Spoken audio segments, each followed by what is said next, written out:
Hi everyone, today I thought it might be fun to continue with another picture from this Wonder Room from Ivy in the Inky Butterfly. I thought we would just do this Tiffany lamp. I thought it would be quite fun to do. Now with the Tiffany lamp we have to decide whether it's on or off, because the colours that we do these parts will depend on whether we think there's light behind or not. Now I think it's quite nice to make it quite bright, and so we might try and make it look like it's sort of light, but we won't do, I'm not going to try and get anything too massively realistic. I'm just going to choose colours that are brighter and maybe more yellow. But we're going to start with the main part of the lamp, the stand, and that's going to be gold. So I have done gold tutorials before for you, so you'll be familiar with how I do gold. It's quite a small object, so that can have an influence over how we go about doing gold. I'm just grabbing all my pencils for my gold. I may not use them all, so I won't show you them now. We'll use them as we go along, as I say, because there's limited space that will impact how much we use, how many colours we use and how far we get. So I'm using my Faber Castell Polychromos again. You can use other pencils, but you do need, I like a range of shades when I'm doing gold. That's why I like to use them for the gold, but I have done it with 4. So I do like starting with a dark brown though. So any dark brown, and off we go. So I'm going to apply my dark brown in various places, and when it's just a small space like this, I don't even really worry about blending it upwards. I'll just colour over it because there's such a little space. If I go up, it'll just take it all to dark brown. What I'm going to do is have the shine of the lamp in the centre.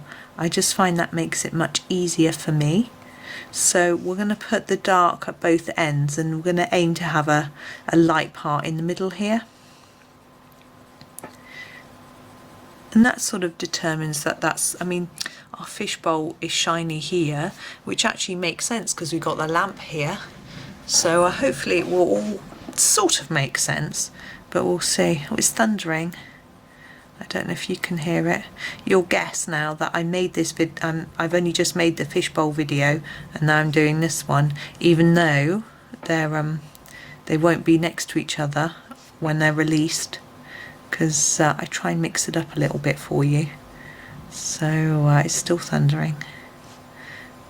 I know I used to always do them in order, but I find that I seem to get more watches from people if I don't, so I don't know why. So I've mixed it up a bit. It just seems to be something that people prefer, so that's why I'm doing it. So we have to decide which bits we're having as gold, and I think this bit is as well. It's like a sort of holder, I don't know, holds the glass in place. And these dangly down bits, I can't, oh yeah, hang on, I've got a picture of Tiffany lamps on my computer. This one's got dangly down bits. I'm trying to see what they are. That's got, yeah, they look like they're a chain with a metal ball on, so I shall do them in gold. I haven't ever had a Tiffany lamp. I just think they're pretty. They just don't work with my house, I guess. My house is a bit of a mishmash, but even so, it's quite modern, I suppose. This one is number 182. I've moved away my sheet of colours, which is the Brown Ochre. So we're moving on to this. We don't want a huge layer of this because we do need some yellows in here, or else it's going to look like wood rather than gold. But I'm just sort of almost going over the top and just extending that a little bit. So you can see how I'm fading it out. Now how much brown you put in will determine the sort of shade of gold that you get. If it's darker brown, it looks a more antiqued gold colour, whereas if it's more yellow, it will look more, I guess, modernly gold. I don't know the right words, but it depends on the look that you want to go for. But hopefully you can see what I'm doing. Just going over the top of all the places where the dark is already, and just extending that colour out a tad. Now it's always important when you're doing metallics, if you want them to look shiny, I'm just sharpening my next one, sorry, to make sure you leave some white. Then that looks like it's catching the light. You can use a gel pen, a white pen, this is green gold, to put in that, but I find we can just do it by leaving a gap. So on these feet, this is probably going to be our last colour because they're such little pieces, but with these larger areas we'll be able to fit in a few more layers of colour, different colours.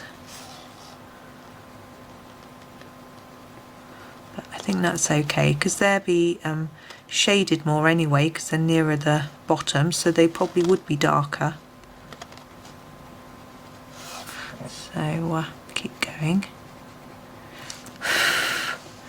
Ooh, I think that was where I sharpened that pencil. I had bits on it. See, again with this we're not going to really be able to add much more into it, but it won't hurt.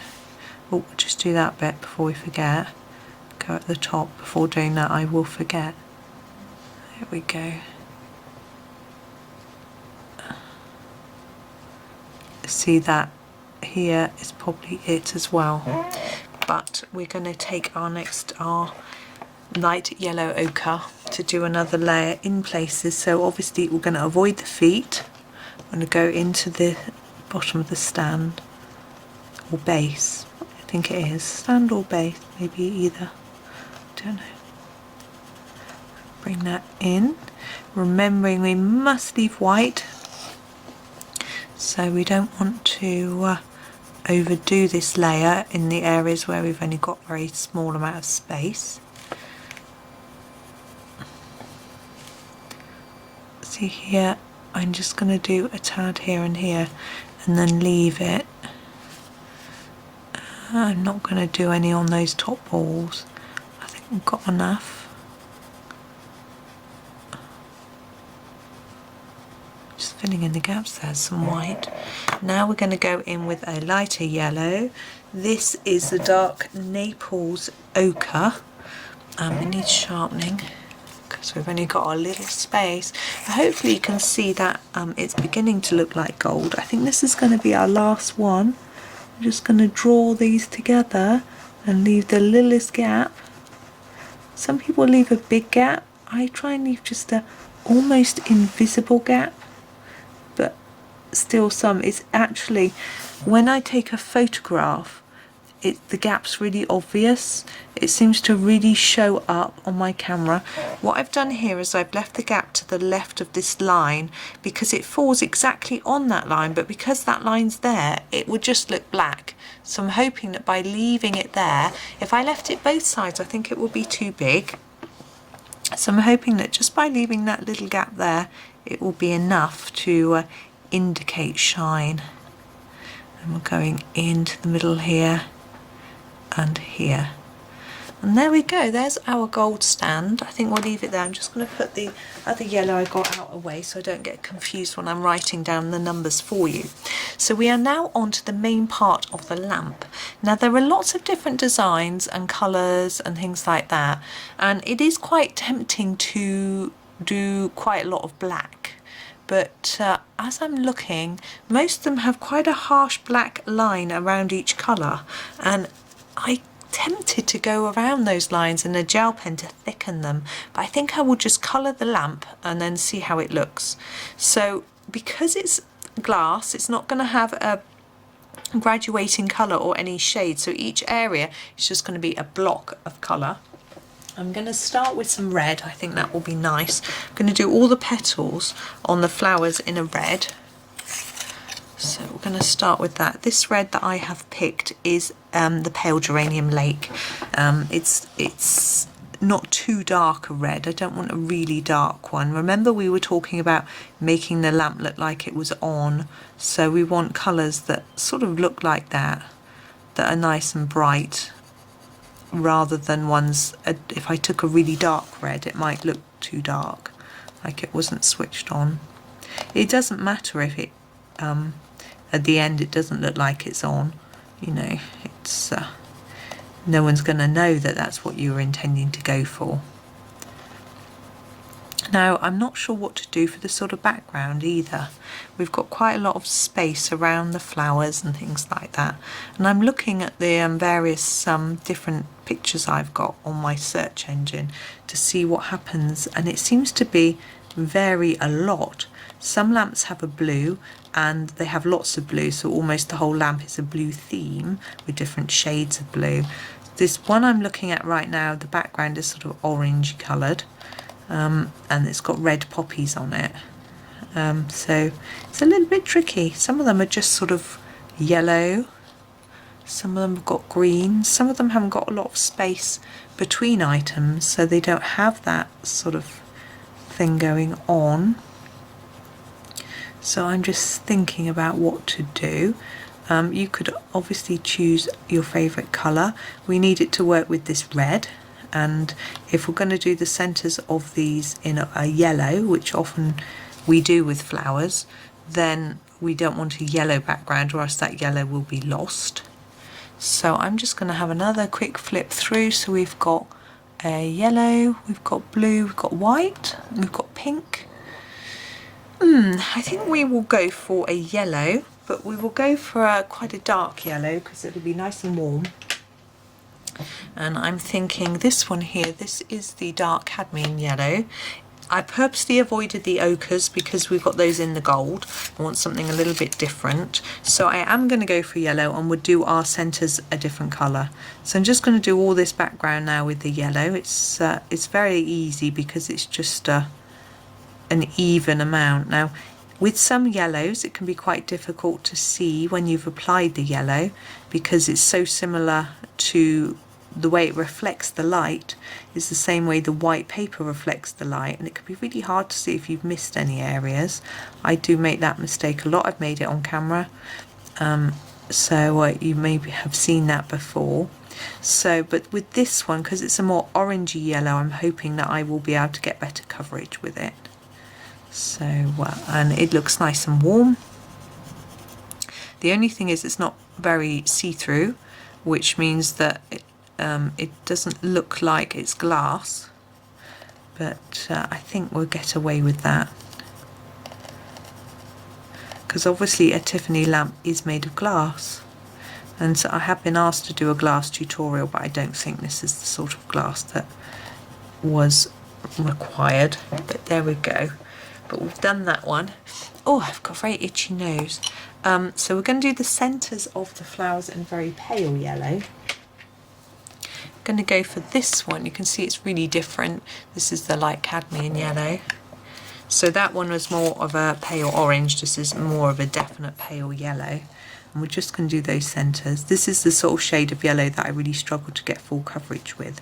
But I think I'll probably manage. Actually, I just blended some red into the yellow. Never mind. So that's those. Now we need a few other colours for these little dots and bits and bobs around. Now I think some green would look nice.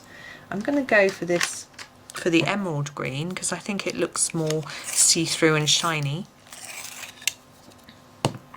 So this is the emerald green. I don't know how well you can see that. There. And it's quite random, this little pattern. I think I'm probably going to have 3 colours. Maybe, yeah, 3 colours. So I'm going to sort of try to do it random but not random. I don't know if that makes sense, so that I can put other colours in and know they're sort of spaced out but without actually having a pattern. Now the top here, I'm going to use the same colours as I use for these parts. I think it will just tie in. So I'm going to do quite a large area of green because I think it just works really well with the other 2 colours that we've used. So again, we're just doing a very blocky colour. We're not shading because it isn't right for this. So now I'm going to do a blue. What sort of blue? I want a fairly mid blue, I think. So I'm going to pick this one. This is the phthalo blue. There we go. I'm going to sharpen it again. And again, I'm going to be a little bit random and just sort of pick out random shapes, leave the space, some spaces for the other colour that I find. It's going to be a difficult choice, but I'll think of something. And I'm going to do that one in this colour. There we go. Now blue and red and green seem very popular on the lamps, but I'm trying to going to have a little look and see what other sorts of colours tend to crop up. There's a few pinks and oranges. Yeah, mainly pink, so I think perhaps we will go for pink. But we want something that's not close to the red. So I think this is absolutely definitely pink and not red, so we're going to go for that. This is the light purple pink, and we're going to hope that it works.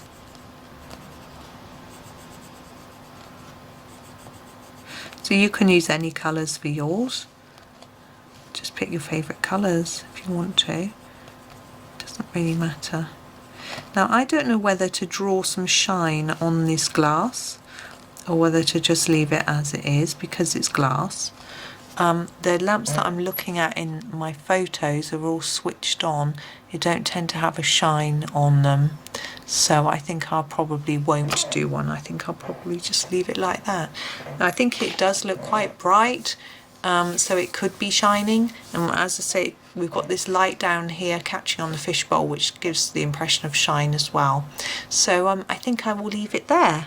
So I hope you had fun with that one. As I say, change the colours around if you want and do something different, but just give you a few ideas. And if you do want to do a darker outline around the flowers and things, I think it does look a little bit more real. Really, you know, a little bit more like a Tiffany lamp with slightly darker black lines, but I'm a bit concerned about using a black pen. I don't know if it'll show through the paper. I don't know if I've used one in this book. Well, I definitely haven't used one in this book, so I don't know. So a black Posca pen might be better. They do tend to sit on the surface of the page more, but I would experiment first on your test page before you start using too much pen. But there we go, I'll stop wittering away. Thank you very much for watching. Hope you enjoyed the video, and happy colouring.